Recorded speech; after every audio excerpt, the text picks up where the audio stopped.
السلام عليكم ورحمة الله وبركاته. بسم الله الرحمن الرحيم. الحمد لله رب العالمين والصلاة والسلام على رسول الله وعلى آله وصحبه أجمعين إن شاء الله تعالى يتشاطر عليك يدمس فايل متهونو እህታችን ሀሊማ ሆይ በአላህ ላይ ተስፋ አትቁረጪ የሚል ይሆናል ማለት ነው። ያላህ ባሪያዎች ሆይ በአላህ ስም ጠይቃችኋለሁ ሳታዳምጡ ምንም አይነት አስተያየት እንዳትሰጡ ምክንያቱም ለአደጋ ትዳረጋላችሁና። ለምን ይህን ትምህርት ማዘጋጀት አስፈለገ? አንደኛ ለሀሊማ በማዘን፣ ሁለተኛ ሙስሊሞች ሲያጠፉ ምን አገባኝ ብሎ መቀመጥ እምነታቸው የተጓደሉ ሰዎች ባህሪ እንደሆነ ነብዩ ሰለላሁ ዐለይሂ ወሰለም ጠቅሰዋል። ምን ሲሉ ከናንተ ውስጥ እኮ አንዳችሁ እምነቱ ሙሉ አይደለም ለራሱ የወደደውን ለወንድሙ እስካልወደደ ድረስ አሉ። እንደሚታወቀው ሀሊማ የምትሰራው ስራ ጥሩ እንዳልሆነ እሷም ታውቀዋለች አይደለም እኛ ማለት ነው። ስለዚህ እህታችን ናት እስካልን ድረስ ሙስሊም ናት እስካልን ድረስ እኛ ለነብሳችን የምንወደው ከእንዲህ አይነት ማይረቡ ነገሮች መቆጠብ ነው። የምንሰራው ወንጀል ህዝብ ዘንድ ተሰራጭቶ አላህ ዘንድ እንዳያስጠይቀን ነው የምንፈልገው። ይህ ከሆነ እሷ የምትሰራው ጥፋት ወደ ህዝብ እየደረሰ ነውና ቢያንስ ህዝብ ጋር የሚሰራጨው እንዲቆምላት ለሰዎች ትምህርት እንዲሆን ነው ማለት ነው። ሶስተኛ አላህ በጠላው መንገድ ላይ ታዋቂ መሆን ለሚፈልጉ ሙስሊሞች ከሀሊማ ብዙ ትምህርት እንዲወስዱ። የሷ ላይፍ ታዋቂ ናት አሁንም ባለችበት ግን ደስታ የሚባለው ነገር ልታገኘው አልቻለችም። ፌመስነቱን ፌመስ ናት አሉ በሚባሉ ሚዲያዎች ትቀርባለች ግን ህይወትን ማግኘት አልቻለችም። አራተኛ በአደባባይ የተሰራ ጥፋት ሙስሊሞች ይማሩበት ዘንድ በአደባባይ ኢስላም ምን እንደሚል ማሰራጨቱ ከግዴታ ተግባሮች ውስጥ ስለሆነ ማለት ነው። ሀሊማ ሙስሊም ናት ወይ የሚል ጥያቄ ሶሻል ሚዲያ ላይ ሰዎች ተናደው ሲናገሩ ሲጽፉ ይሰማል። አዎ ሙስሊም ናት። በኢስላም የወንጀሎች ሁሉ ታላቅ አቻ የሌለው በአላህ ላይ ማጋራት ነው። ይህ ወንጀል ነው ከኢስላም የሚያስወጣው። ከዛ ውጭ ዝሙት መስራት፣ ዘፈን መዝፈን፣ መጠጥ መጠጣት፣ ወለድ መብላትና የመሳሰሉት ታላላቅ ወንጀሎች ቢሆኑ ከኢስላም ግን አያስወጡም። ሶሻል ሚዲያ ላይ ይቺ ግን ሙስሊም ናት ብላችሁ የምትጽፉ ወንድምና እህቶች አላህን ፍሩ። እስልምናን ጠንቅቃችሁ ወቁ። እስልምናን ሳናቅ ከመናገር እንቆጠብ። ሀሊማ ሆይ አላህ ከአዛኞች ሁሉ በላጭ አዛኝ ነው። ወላጆችሽ በተለይ አባትሽ በጣም ስለሚወዱሽ ስለሚያዝኑልሽ በእድሜ ስለሚበልጡሽ ላንቺ የሚበጀውን ስለሚያውቁልሽ ነበር ዘፈንን እንድትተይ ትዳር አግብተሽ እንድትኖሪ ሲያዙሽ የነበረው። በዚህም ሰበብ ተጣልተውሽ የኖሩት ማለት ነው። አላህ ይዘንላቸው፣ አላህ ይማራቸው፣ አላህ ቀብራቸውን ያስፋላቸው፣ ስምንቱን ጀነት ነሲባቸው አላህ ያደርግላቸው። እኚህ አባት አያሳዝኑሽም? አሳድገውሻል። እዚህ ምድር ላይ አንቺን መጥፎ እንዳይነካሽ ስንት ጥረዋል። የሚቀጥለውም ዓለም እንዳትለያቸው ስለፈለጉ ነው ሲቆጡሽ የኖሩት። በህይወት ባይኖሩም እስቲ ዛሬ አንቺ ምክራቸውን ተቀብለሽ ካለሽበት ዓለም ውጪ ወደ አላህ ተመለሽ። ለሳቸውም ሌትና ቀን ዱዓ አድርጊላቸው። አንቺ የምትዘፍኚው ዘፈን ለሳቸው ቀብራቸው ውስጥ ምንም አይጠቅማቸውም። አላህ ተመለሽ ይልሻል። ተስፋ አትቁረጪ፣ ከዚህ ህይወትሽ ውጪ። እህቴ ሀሊማ ሆይ አንቺ ምሳቸው ወደ ሄዱበት እኮ መሄድሽ አይቀርም። ሞት ለማናችንም አትቀርም።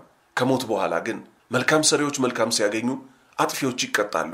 ሀሊማ ስምሽ እኮ ነብዩ ሰለላሁ ዐለይሂ ወሰለምን ጡት አጥብታ ያሳደገችው የታላቋ ሷሃባ ስም ነው። አብዛኛው ኢንተርቪዎችሽ ላይ አድማጮቼ አድናቂዎቼ ትያለሽ። እነዚህ አካላት እኮ አላህ ዘንድ ለሚያስጠይቁሽ ጉዳዮች አጋዥም አማላጅም አይሆኑሽም። ቀብርም አብረውሽ አይገቡ። እርግፍ አርገሽ ተያቸው። ሀሊማ ሆይ ዘፍነሽ አየሽው ምን ደስታ አገኘሽ? መልሱ ምንም ነው የምትዩ። በእያንዳንዱ ጉዳይሽ ዝም ብለሽ በጣም ጮክ ብለሽ ትስቂያለሽ። ይሄ የሚያሳየው አንደኛ የሚቀጥለው ዓለም ላይ ምን አይነት አስፈሪ ቀን እንዳለ ስለማታቂ፣ ሁለተኛ እውነተኛ ደስታ ስለሌለሽ ነው በትንሽ በትልቁ የምትስቂው። አንድ አደገኛ ችግር ልንገርሽ። እኛ አዲስ አበባ ተወልደናል። የአራዳ ሰፈር ልጆች ነን የምንል ሰዎች በጣም ትልቅ ጉዳት ተጎድተናል። እሱም ከኛ በላይ አራዳ ከወዴት ይምጣ የሚል የመጨረሻ የወረደ አስተሳሰብ አለን። ዳሩ ግን የትም ተወለድ በሱና ደግ ነው። አራድነት ማለት ከሞት በኋላ ላለው ህይወት መዘጋጀት ነው። ወደ ዋናው ቁም ነገር ስመለስ ሀሊማ ሆይ ደስተኛ መሆን የምትችይው መቼ ነው? ደስተኛ መሆን የሚቻለው አላህ ያዘዘውን በመስራት የከለከለውን በመራቅ ነው። አላህን ከማምለክ መሸሽ የጭንቀት ኑሮ ለመኖር ታላቁ ሰበብ እሱ ነው። አላህ እንዲህ ያለ ወመን አዕረض عن ذكري فإن له معيشة ضنكا ونحشره يوم القيامة أعمى። ትርጉም ከግሳጼም ትእዛዜን ከማክበርና ክልከላይን ከመራቅ የዞረ እምቢ ያለ ሰው ለሱ ጠባብ ኑሮ አለው፣ በትንሳኤውም ቀን እውር ሆኖ እንቀሰቀሰዋለን አለ። قال ربي لما حشرتني أعمى وقد كنت بصيرا።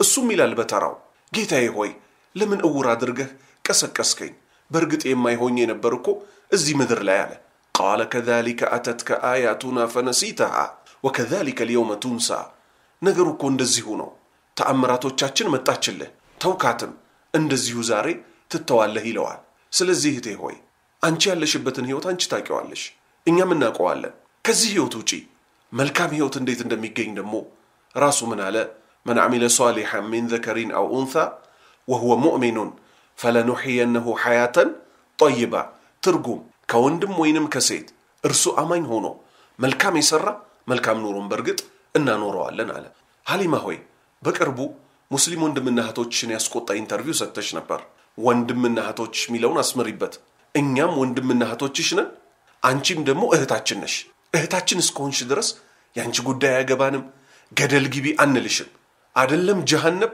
አይደለም ገደል እንቅፋት እንዲመታሽ አንመኝልሽም ምክንያቱም እቺ ከባዷ ቃል ላ ኢላሃ ኢላላህ አስተሳስራናለች እስቲ ልረዳሽ ከዚህ ኢንተርቪውሽ እህቴ ሆይ አሁን በህይወትሽ ምን ላይ እንደደረስሽ ታዋቂም ብትሆኚ በየናይት ክለቡ ብትጠሪ ያገር መሪ ዘንድ ብትቀርቢ እዚህ ደረጃ ደርሰሻል ምን ሚል ደረጃ የሚያዝንልኝ የማፈቅረው የሚያፈቅረኝ ጥሎኝ የማይሄድ ወንድ አገኛለሁን ይህ እንኳን አይሆንም እያልሽ እኮ ነው ለዚህም ሲባል ነው ከትዳር ውጭ ልጅ ማምጣት ፈልጋለሁ የሚል ተስፋ የመቁረጥ ንግግር የተናገርሽው የንግግርሽን አደገኝነት ልብ ብለሽ ተገንዝበሽዋል አንደኛ በአላህ ላይ ተስፋ የመቁረጥ ስሜት ውስጥሽ ገባ በአላህ ላይ ተስፋ መቁረጥ ደግሞ ከታላላቅ ወንጀሎች ውስጥ ነው ሁለተኛ ወንጀልን በአደባባይ ለማህበረሰባችን ለማስተዋወቅ ሞከርሽ የመጥፎ ነገር አርአያ መሆን ደግሞ ወንጀሉ ንብርብር ያደርገዋል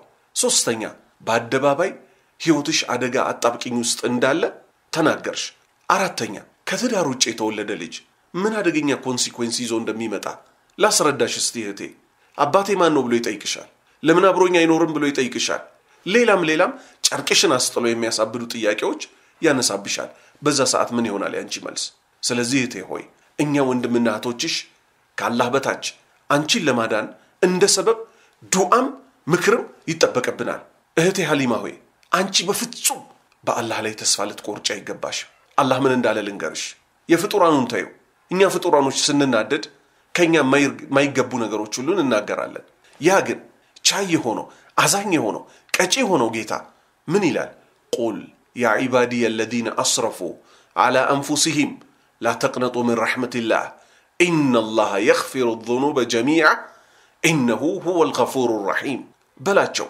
ነብያችን ሆይ እናንተ በነብሶቻችሁ ላይ ድንበር ያለፋችሁ ባሪያዎቼ ሆይ ወንጀል ላይ ወደቅን በጠቅላላ ማለት ነው ከአላህ እዝነት ተስፋ አትቁረጡ አላህ ኃጢያቶችን በመላ ይምራልና እነሆ እርሱ መሐሪው አዛኙ ነውና ወደሱ ተመለሱ አለ አላህ ሁሉንም ወንጀል ይምራል ልብ በይህቴ በንጹህ ንስሐ መመለስ ብቻ ነው ከኛ የሚጠበቀው አንቺ ንስሐ ግቢ እንጂ አላህ እንዴት እንደሚደሰትብሽ አታውቂ ናይት ክለብ ዘፍናለሁ ስላልሽ ማለት ነው ናይቱን የማታውን ክፍለ ጊዜ ክለብ ከመሄድ እርግፍ አርገሽ ተይና ናይቱን አላህ ዘንድ ተዋደቂበት መሬት ላይ ተደፍተሽ እያለቀስሽ ማረኝ እዘንልኝ አንተ ካልማርከኝ ካላዘንክልኝ በሁለት ሀገር ከከሳሪዎች ሆናለሁ ብለሽ አልቅሽ የሚያዝንልኝ ባል ስጠኝ ብለሽ ለምኚው ሰባት ሰማይ ሰባት ምድር በውስጡ ያዘው ሁሉ የሱ ነውና ሲያዝንልሽ ላንቺ የሚያዝን ባል ይሰጥሻል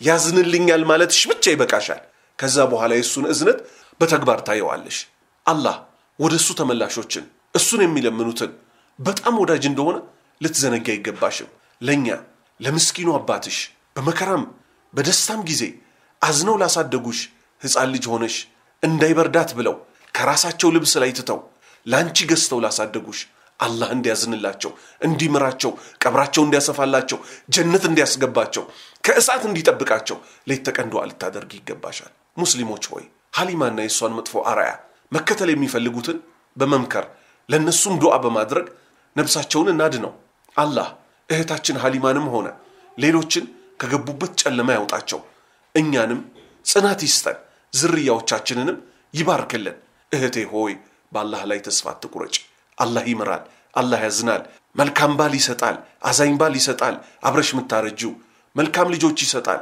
ቀኑ ማረፈደም ዛሬውኑ በንስሐ ተመለሽ አላህ ተውበትን ይወፍቅሽ ለኛም ተውበትን ይወፍቀን ጸንተው ከሚኖሩት ያድርገን ሞት አፋፍ ላይ ከሚጸኑት ሰዎች ያድርገን ከቀብር ቅጣት ተጠብቀው ሲራጥን በሰላም አልፈው ጀነተል ፊርደውስ ግቡ ከሚባሉት ያድርገን سبحانك اللهم وبحمدك أشهد أن لا إله إلا أنت أستغفرك